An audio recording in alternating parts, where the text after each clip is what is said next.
I learned something this weekend from the great Michael Sartain and Owen Cook. And what they were talking about is the concept that when you have someone that's actually younger and inexperienced in life, in business, let's say, then it makes more sense for them to be paired up with someone of higher achievement and more experience, right? You have much more of a delta between the kind of amateur and the professional in terms of skill and experience. And so you pair them up, and then you have like a bonding there, and then it gets the wisdom and the intelligence gets passed through, right? And it got me thinking about a couple other ideas. And this is going to relate to the update that we have in my business here. But one of the main concepts is this idea that you choose your own indoctrination, right? You choose your own indoctrination, meaning you actually kind of, whether consciously self-aware or not, you choose where you're going to go and just get flooded with information in. And people do this for multiple different reasons. And it's natural, like I said, when you're more on that amateur side of things. And what happens in our country is that we have people doing that in a political spectrum, and we have people doing that in like kind of a life vision spectrum, right? And by that second thing, I mean like if you're going to be a producer or if you're going to be a consumer overall. And if you get like influx with being a consumer, if you're being like an observer, a kind of floating participant in life, then you're going to start to have beliefs that just kind of keep you more entrenched in that. And it's harder to move into the other bracket of people who are producers. And these are the people more likely to get to the top percentage of any domain. Okay. And a lot of big fancy words, but basically all it means is that you need to pay attention to what you let into your mind. Okay.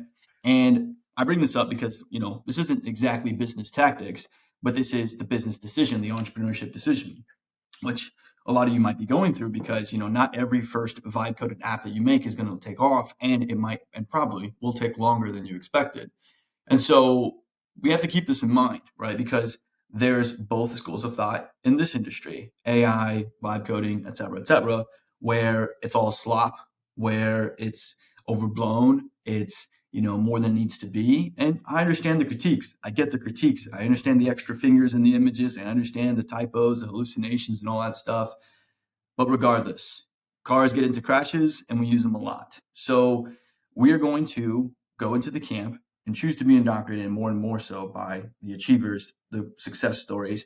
And yes, I understand the survivorship bias, but would you rather give it a shot to be a survivor in the oncoming onslaught of like the AI revolution, or not give it a shot and like guarantee that you're going to go to the bottom?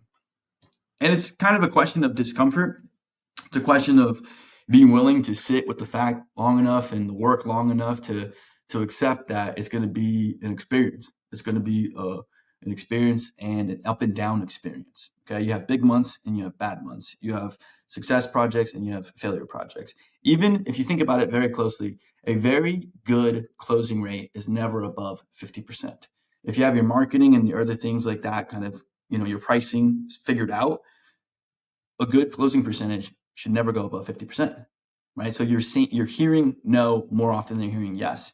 I guess what I'd have to say about that is if you're in this space, if you want to create money out of AI, out of code, it is it is so like it is one of the most pertinent things I think you could do right now. I genuinely do think so at this point. And it's just insane to me how people want to fight it all the time. You do not understand the power of AI, Claude, MCPs, connectors, programming. Listen to Naval Ravikant. Listen to Naval. This guy is very, very intelligent, high IQ. You can tell he's one of those people in the tribe that's just a fucking high IQ individual. And Naval has talked about leverage, the concept of leverage.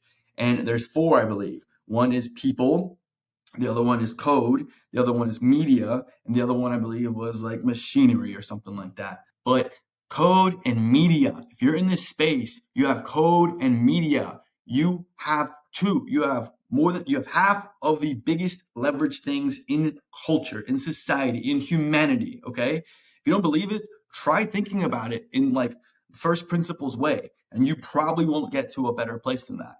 So pay attention to that and then absorb everything you can. We are in the fucking time of our lives right now to have content and media and code be the life-changing things, okay? And I get frustrated with myself that I don't have enough time because I have to take care of the day-to-day clients, the month-to-month clients, things like that. And we transition into getting time from the full-time thing into that side thing, right? I understand you guys. I get that. We all have to do it. But make it a priority. Continue to make it a priority. I try to make it a priority. I make it a priority. And even now, with slow progress, at least it's progress. Some progress is better than no progress. Okay. And with that, I'll leave this here. I think you understand if you're watching this still. See you next time.